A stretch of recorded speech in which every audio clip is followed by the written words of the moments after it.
The coaching industry just hit $5.3 billion in revenue, but half of all coaches earn less than $30,000 a year. What's up with that? Hey, Coach, I'm Ronnie Noyes, and this is Smart Ideas for New Coaches. A recent Coaching Trends article, based largely on global ICF studies, explains what's really going on beneath the surface of the coaching industry. But data alone doesn't help if you don't know how to apply it. So today, I want to translate what those trends mean for you as a new or an emerging coach. Let's unpack it in practical terms. The good news is that the coaching industry is growing. More coaches, more awareness, more revenue overall. But growth at the industry level doesn't automatically translate into consistent work for individual coaches, especially newer coaches and coaches in private practice. What the data really reflects is how uneven that growth is. Some coaches benefit quickly, while others feel stalled or uncertain. That gap isn't about talent. It's usually about clarity, positioning, and practice design.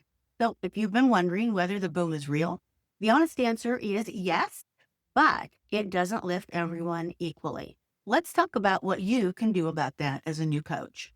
One of the clearest trends is the move towards specialization. Not because coaching has less value, but because clients are looking for specific outcomes. So here's what I mean. Instead of saying, I'm a life coach, you need to frame your coaching specialty in terms of who you work with, your clients, and what they can expect to get from your work together, or the outcome or results of your coaching programs.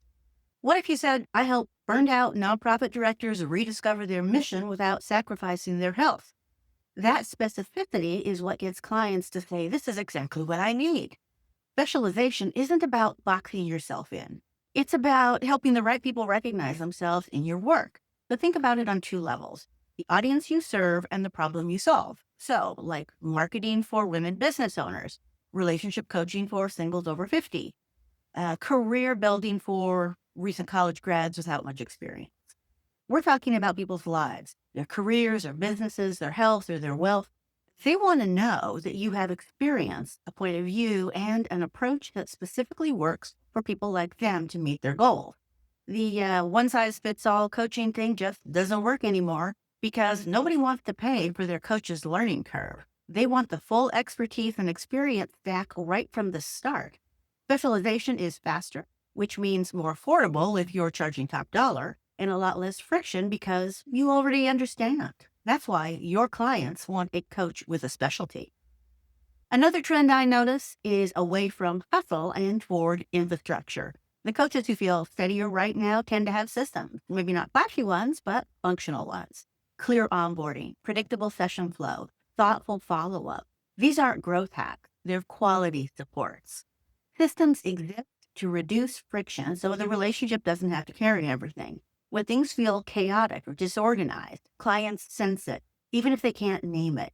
And when professionalism seems wobbly, clients start doubting the process to the point where they deny their own progress. But when you have your act together, you can stop sweating the details and have more time to focus on what matters. Your clients can relax and focus on the process, which is better for them and their results. Let me give you an example. I recently chatted to a coach who's been coaching for about 18 months. And apparently she's great at coaching, but she's still using a Google Calendar for appointments and no session recordings or transcripts as part of her coaching package. She wonders why her clients don't take her seriously. And she recently lost a client because they doubted her professionalism. It's about more than just session skill. It's about how your clients perceive what they're getting from the total coaching experience. Now, there's also a lot of conversation about technology and AI. What the trends actually point to isn't replacement, it's support. For example, I used an AI meeting assistant that created session summaries and transcripts for clients, which, by the way, I think should be standard practice for all coaches. I mean, it's part of the session package, or at least I think it should be. Clients shouldn't have to rely on memory alone after a session, or a few randomly scribbled notes, and neither should the coach. What I love about these note-taking tools is that they can also give coaches feedback, not just about content, but about how we show up.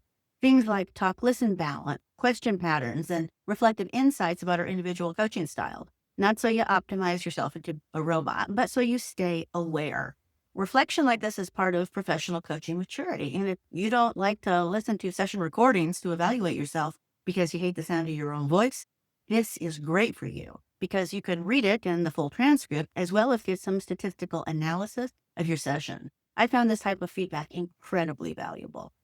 I used a tool called Fathom, um, but there are tons of tools like this, and they usually start around $20 a month, which is totally worth it once you're billing clients. But the free version of most of them is a perfect place to start. The point isn't the platform, it's the practice. You're leveling up the service you provide and accelerating your growth as a coach using technology. Technology is not replacing you, it is supporting you. Here's something that surprises a lot of new coaches. Most successful coaches don't make all their money from one-on-one coaching sessions. They might run group programs for coaching or masterminds or specific goal achievement. Some offer strategic consulting or teach workshops, create courses, build content, and so on. That's not a lack of focus. That's smart business. The key is this: specialize your positioning, diversify your revenue. That's how you pull yourself out of the low end of coaching earnings, exchanging dollars for hours, because diversified services not only give you more ways to earn money, they give you more ways to serve your clients. And that is a reputation, visibility, and credibility booster that can supercharge your earnings. For example, let's say you specialize in career development for recent college graduates. Your positioning is crystal clear. That's your niche, your expertise, your message. But how do you serve that audience? That can take a lot of forms. One-on-one coaching for post-grad career strategy, interview skills, and confidence. Group programs for resume building and LinkedIn presence or for job search support. Consulting with university career centers, training on salary negotiation. These are just a few examples. You've got a lot of options, so you can get really creative and focus on what you think your audience wants most. All of this serves the same specific audience with your core expertise. You're not scattered, you're building a sustainable business. Stay flexible, but stay in your lane. You're still a coach, and you're a human being with expertise, not a robot reciting coaching questions. If a client needs strategic insight, share it. If they need a reality check, give it. Just don't pretend to be a therapist when you're not. Don't give financial or medical or legal advice you're not qualified to give. And remember, coaching is about partnering with clients on their agenda, not yours. The bottom line: build your business like a professional, not a purist. Your clients don't care if you're purely coaching them. They care about getting results. Trends describe where the market is going. They don't determine your success. How you apply them does.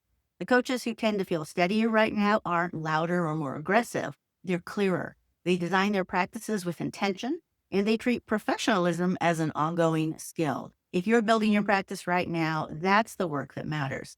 I see these trends as great news for our industry. Better for us because it means we can do and be more as coaches, and better for our clients because it means they're getting our best.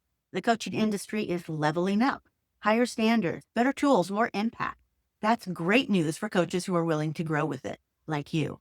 So here's my question, coach. Which of these trends will you lean into first? Let me know in the comments. Thanks for watching. I'm Ronnie Noyes, reminding you that today is a great day to be a coach.